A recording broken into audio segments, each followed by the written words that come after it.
Welcome back, everybody. What's going on? My name is Justin. This is Pete. Let's talk about a movie. Now, to be honest with you, I watched this movie a couple days ago and I wasn't going to talk about it on the channel. I did, in fact, leave a Letterboxd review, which I will go over in this. And my review on Letterboxd didn't highly praise this movie, but it had me thinking. With the exception of a couple movies that I've really railed on, I generally save this channel for talking about movies that I love. It's just not as fun to talk about things you don't like. And it's not that I didn't like this movie, I just didn't love it. I had a lot of issues and the movie frustrated me. Now, this movie is designed to frustrate the audience, but I feel like the writing frustrated me, not so much the execution. The movie accomplished what it wanted to accomplish by making me just rip-roaring mad the entire time. A couple days later, I'm still thinking about it, mainly because this movie has one of the most crazy and disturbing endings I've seen in a very long time. This is a Danish film directed by Christian Tafdrup. The movie was co-written by Christian's brother Mads. It was shot in Denmark, the Netherlands, and Italy. It started shooting before COVID, that it kind of had some COVID issues, and they finished up the film.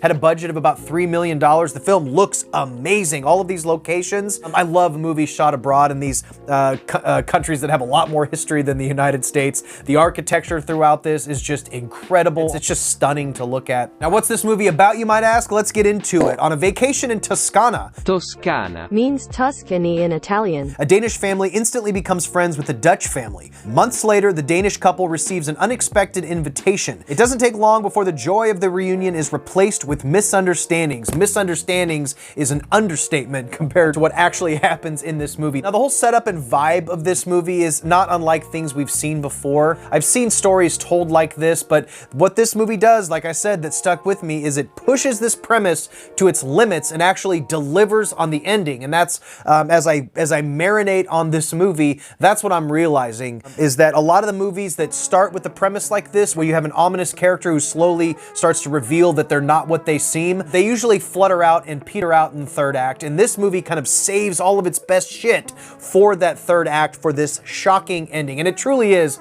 a shocking ending. Now, before we discuss this movie any further, I do want to read my Letterboxd review. If you guys follow me at Movie Watch Daily on Letterboxd, I'll follow you back. I always like to see what you guys are up to. I feel like I was harsh on this movie because I was so frustrated by the end of it because of how maddening some of the character decisions are in this film, which is my main issues with the movie, and that's what we're going to talk about today. A good setup, while not original, is squandered by repetitive dumb decisions made by the characters we're supposed to be siding with. This movie would make even the most generous audience member roll their eyes, and I was, and that's being honest. The ending is bleak and disturbing in a way the film didn't earn. Yes, I felt shocked, but in a cheap way. It wraps up cruelly. The acting is top-notch, the cinematography is great, and the score is effective to highlight some positives. Maybe it's just not my cup of tea, but I don't see many enjoying the pummeling this movie applies to the viewer. This will just ruin your day. Watch something else. So, as I go back and I read that review, I was pretty harsh. This couple, Bjorn and Louise, and their daughter Agnes, all show up to this beautiful resort and they're hanging out and they're having these wonderful dinners. The scenery is amazing. They're in Italy. It's just absolutely mwah. It's beautiful. And they end up meeting this other couple, Patrick and Karen, and their son Abel. Now, one thing I will highlight, I don't know how to pronounce this actor's name, so I'm not even going to try, but this lead actor who plays the couple that Bjorn and the other lady meet, he is amazing in this movie, in the lead role. He kind of reminded me of a mix between Jeffrey Dean Morgan and Javier Bardem. He's just crazy good on camera, and this character by him is played amazingly. So after Bjorn and his wife meets Jeffrey Dean Morgan, that character, they hit it off and they're having fun. Bjorn and Louise are really taken by Patrick and Karen. Patrick is a doctor. They have a little son named Abel who has some disorder at the beginning of the movie they talk about, which makes him so where he's not able to speak. He's nonverbal. Months go by after their vacation and they do in fact receive this official invitation to their little cute home in Italy or wherever it is, and Toscana. they decide to take the trip and go, and it's an 8-hour drive, and they arrive, and already there's a little bit of an ominous feeling because the location is so remote, and then little things just start to reveal themselves in a way that makes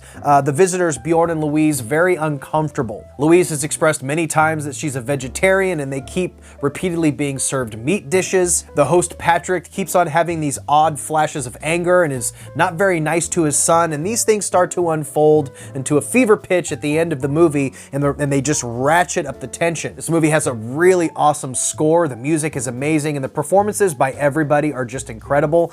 But the thing that frustrated me the most, which really took me out of this movie, even aside from movie logic and plausible deniability just by, just the sheer art form of watching a movie, you can't take everything as gospel. You have to let the movie do its thing. But I found that to be really, really difficult at times, because there are so many times where this couple, Bjorn and his wife and their daughter, they have so many opportunities to leave, and even opportunities when they're in their car getting ready to leave and they're sucked back in.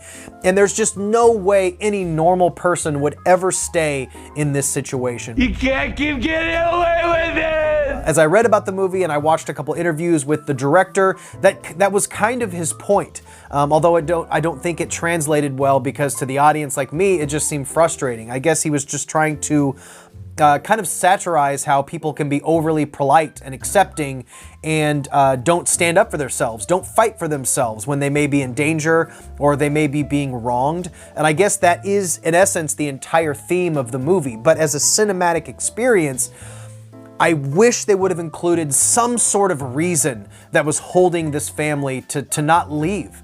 And not allow the horrible things that happen to them, that happen in the third act, happen. Any normal person would have left 5,000 times, but they keep on being charmed by this couple, and it just became beyond frustrating to me. So when I finally got to the end and was served this astronomically disturbing ending, I loved the ending. But it was just spoiled by the rest of the movie being so implausible. And I wish in many, many ways that this director would have given this family some reason to be anchored to the house, because they had so many opportunities to leave. That being said, in my Letterboxd review, I said skip this one. I think I'm actually going to amend my review. I'm going to keep everything in there, but I actually do recommend it because, like I said, this movie will 100% stick with you. And if you are a fan of shocking and disturbing cinema and shocking endings, this movie is going to do it for you. But I'm really curious to hear your guys' thoughts, to see if you have seen it, or when you do see it, come back here, drop a comment in the comments.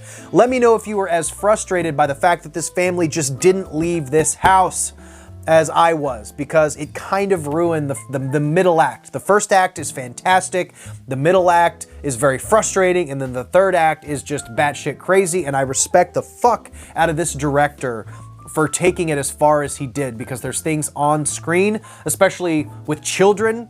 Maybe that's a trigger warning, I don't want to spoil it, but some things that happen with children that I was just not expecting. It's a good little, almost Shyamalan twist, although it's very predictable. It still gave me like Get Out vibes, or like, just a classic rug pull movie. But as the movie unfolds, everything is kind of predictable. You kind of know what's gonna happen. But overall, I would recommend this movie, and I think you should watch it. Be prepared that it is disturbing, be prepared to be frustrated, but I think overall it's an enjoyable film, and I am going to amend my Letterboxd review because I was just frustrated after watching it. But I do think it's worthy of being seen. So, Speak No Evil from 2022, directed by Christian Tafdrop. But guys, I think we're done here. That's it. Pete says hi. You guys asked for more Pete, and although he's a little lazy right now, you asked for more Pete, you got him. I'm gonna have him alongside me in all these reviews coming up here. So, a bunch of good content coming up. I have a couple Rad Pack episodes coming up in December. More reviews. I'm going to see Violent Night tomorrow, so I'm gonna try to get my review up tomorrow. Latest will be Friday, and then we'll start jumping into all the Christmas stuff that we're gonna be doing in December. So guys, thank you so much. Stay weird. Remember to always be yourself, and I will see you in the next one. Bye. The Fruit Roll-Ups Factory puts their latest invention to the test. Oh, stop, man. New tongue tattoos, only from Fruit Roll-Ups. Just peel them, press them on, and reveal them. What fun Fruit Roll-Ups will we roll out next?